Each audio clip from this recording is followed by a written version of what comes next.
At the same time, it announced that it was opening the order books for the long-awaited Tesla Model 3 Standard Range and unexpected Tesla Model 3 Standard Range Plus.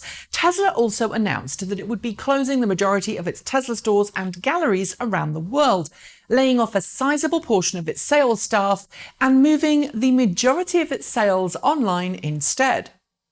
This was, Tesla argued, to help bring down its overheads in order to allow it to bring the Tesla Model 3 Standard Range to market at the price that it had promised, $35,000. While closing Tesla stores did make sense from a business perspective, it costs less to keep servers running 24/7 than it does to staff a store 7 days a week and then pay for all the utilities and wages and bills that come from operating a retail location.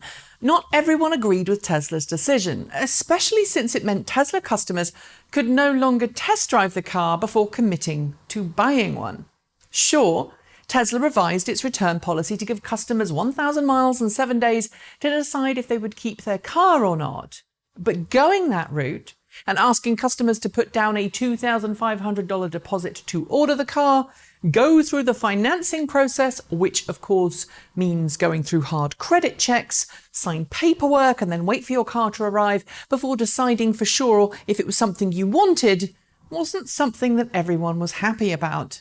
Nevertheless, many Tesla customers and fans did seem to support the decision, arguing that the $35,000 Model 3 Standard Range was worth the change in sales policy.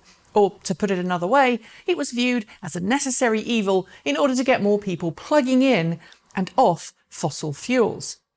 Those who weren't already Tesla customers who wanted to be able to test drive a car before making a massive purchase decision that could have long-term effects on their financial records, or who just preferred dealing with a human rather than a computer, were less happy about it. Those who didn't like the idea of Tesla being online only, however, will like the news from Tesla this morning, that it's changed its mind on the whole store closure thing. Instead of closing the majority of its stores, Tesla has now said it will keep one half of its current stores open, along with a small test drive fleet and a small inventory of cars to allow potential customers to test drive vehicles and to allow for the occasional walk-in, walk-out with a car sale, respectively. Despite this, however, Tesla says it still plans to have all of its ordering to remain online. In its official blog post announcing the U-turn, Tesla said, quote, "To be clear, all sales worldwide will still be done online, in that potential owners coming to stores will simply be shown how to order Tesla on their phone in a few minutes." Adding that cars will be available for test drives at stores at potential owners' requests, it's clear Tesla anticipates the majority of its sales to be carried out without a test drive. Given that 82% of Model 3 customers thus far have purchased their car without a single test drive, Tesla does seem pretty justified in that viewpoint.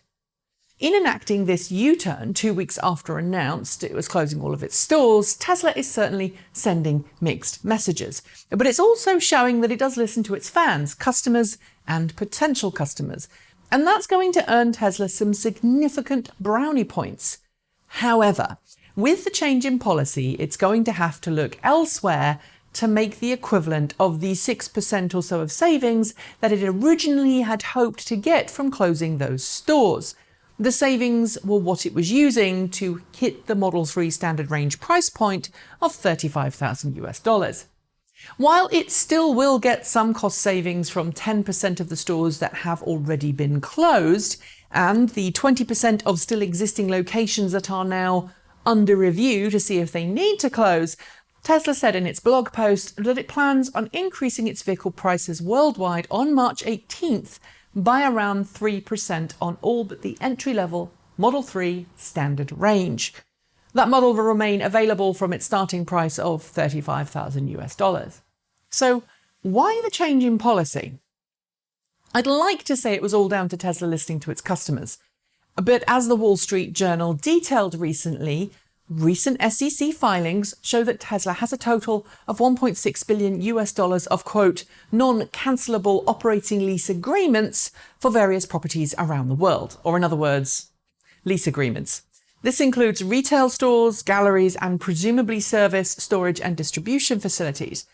Between now and 2023, It's an estimated $1.1 billion of rent that's due to be paid by Tesla for those facilities. Cancelling would not only land Tesla in potential legal trouble, but it would also lose it a lot of money. It makes far more sense for Tesla to continue operating those locations and look for savings elsewhere.